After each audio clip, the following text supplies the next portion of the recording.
What's up, math scholars? Mrs. Harp here. We are learning 1.3 factoring today, and we're doing a new game called Board Buddy. So who's excited? Yeah! Woo! You find yourself a new buddy, and if you're lucky, you'll find yourself a homecoming date. That's what I've been saying today. Tee-hee. All right, 3 real quick vocabulary words. Monomial, binomial, trinomial. So mono normally means 1, bi normally means 2, and tri normally means 3. And the same thing applies in the polynomials we're talking about. Monomial means the product of a number and one or more variables, but it will only be one term when it's done. So like 2, that's a monomial. 5x, even though that's the product of a number and a variable, it's still only one term, okay? So it's a monomial. And then 7y and t. It looks like it is more than one term, but it's only one term because it's just a product of a number and variables. You need a plus or a minus to split things into 2 terms, okay?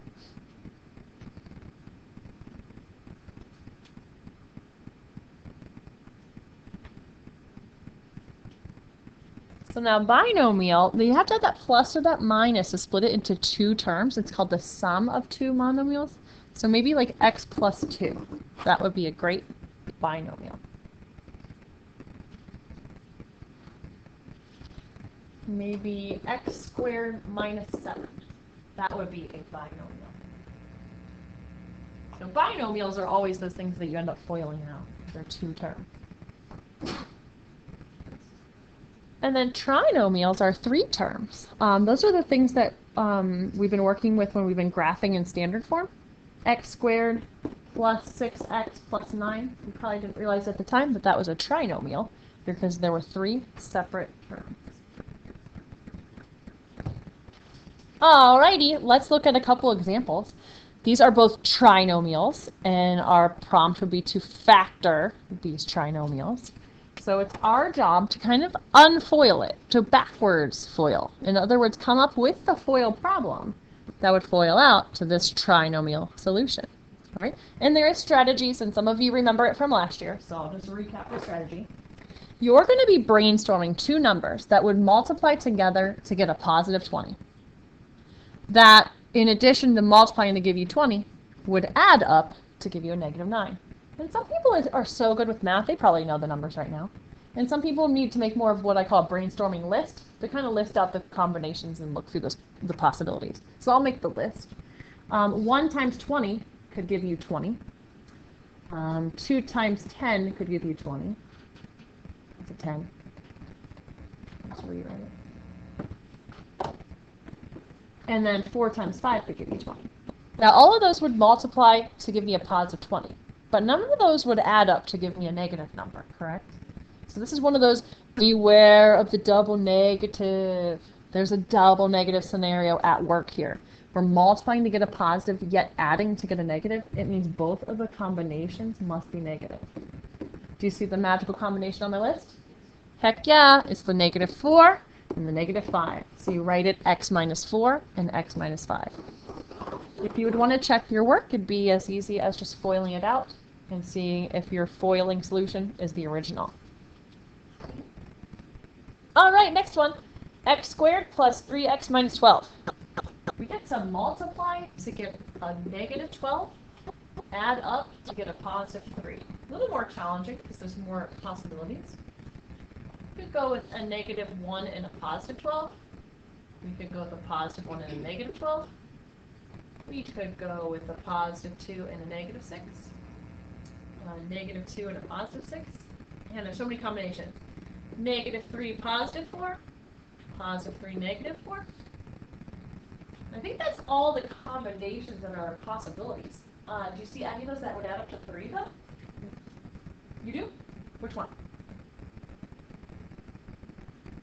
None of them will, huh? And that means that this trinomial is not factorable. If you get something that is not factorable, you just write down prime. Just like a prime number cannot be divided by anything, a prime trinomial cannot be factored by anything. Okay? All right, let's try x squared minus 3x minus 18.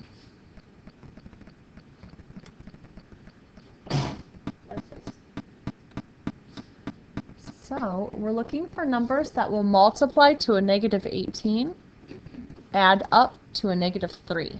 Rather than make my huge list, I'm just going to talk through a little strategy with you. When I go with 18 and 1, and I go with 2 and 9, and I go with 3 and 6, I know I have to add up to a negative 3, so I know the larger of the two numbers has to be the negative one. Okay, so like the 18 has to be the negative one, the 9 has to be the negative one, and the 6 has to be the negative one. That's the only way you're going to be able to add to a negative, is if the larger one's negative. Do you see the winner on my list? Yes, I do. Which one? That last one. So we're going to put a positive with the 3, because 3 is a positive number on my list. And we're going to put the minus with the 6, because the 6 is the negative on my list. Okay.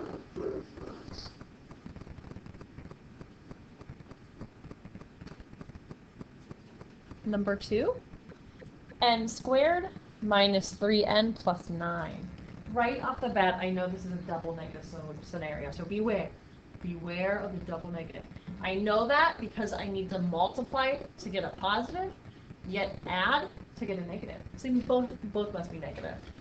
Negative 1, negative 9, negative 3, negative 3. That's the only way to multiply to get a 9. Any of those work? So this one's prime.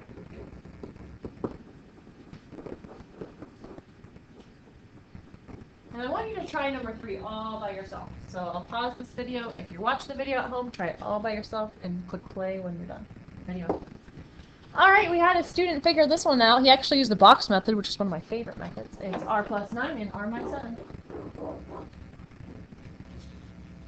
All right, we're going to look at 2 special cases, and then we'll play board buddies. So our 2 special cases are difference of squares, where you'll see lots of perfect squares, and then a perfect square trinomials. So here's an example of each. Right off the bat, the difference of squares should look different to you. I mean, we've been factoring trinomials all day, things with 3 terms, and now suddenly we have a binomial. We have something with 2 terms. Let me explain. You have this x squared, that's a perfect square. You have a 100, that's a perfect square. And you have no number in the middle. So when you're brainstorming of ways to multiply to get that negative 100, you need the numbers you select to add up to 0, because there's no middle term. Anybody think they know the numbers? Yeah. Perfect. So it's positive 10 and negative 10. It's very important to have one positive and one negative so that you can add up to that 0. And if you were like, I have no idea how to get that 10, you can just square root the 100. If you square root the 100, that'll give you that 10 that you need. It has to be a perfect square for this trick to work. Okay. Can you guys know what perfect squares are? Let's just list out a few perfect squares. 1 is a perfect square if it's 1 times 1. 4 is a perfect square because it's 2 times 2. 3 times 3 is 9. 4 times 4 is 16. 5 times 5 is 25. So if it's a number not on this list, like if this had been the number 17, it would have been prime. We couldn't have done it wrong. It has to be a perfect square. Okay. So what if it isn't prime? If it had, like if your problem had been x squared minus 17, you would literally just write prime. It's not factorable. If this number is not a perfect square, not factorable. Great question. All right, and number 2, perfect square trinomial. You can do this one normally with the method we've been using all day, but it's just a little unique. The outcome is a little unique. What numbers multiply to 9 to add to 6? 3 and 3. So that outcome is unique because it's the same exact number appearing twice. So if you want to be a super math scholar, a lot of your math scholars, you would want to write your answer like that. That's how the mathematicians would write it. Okay.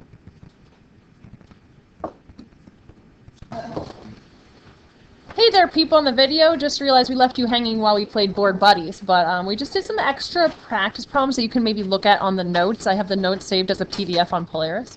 But here is your book homework, and thanks for watching the video. Goodbye.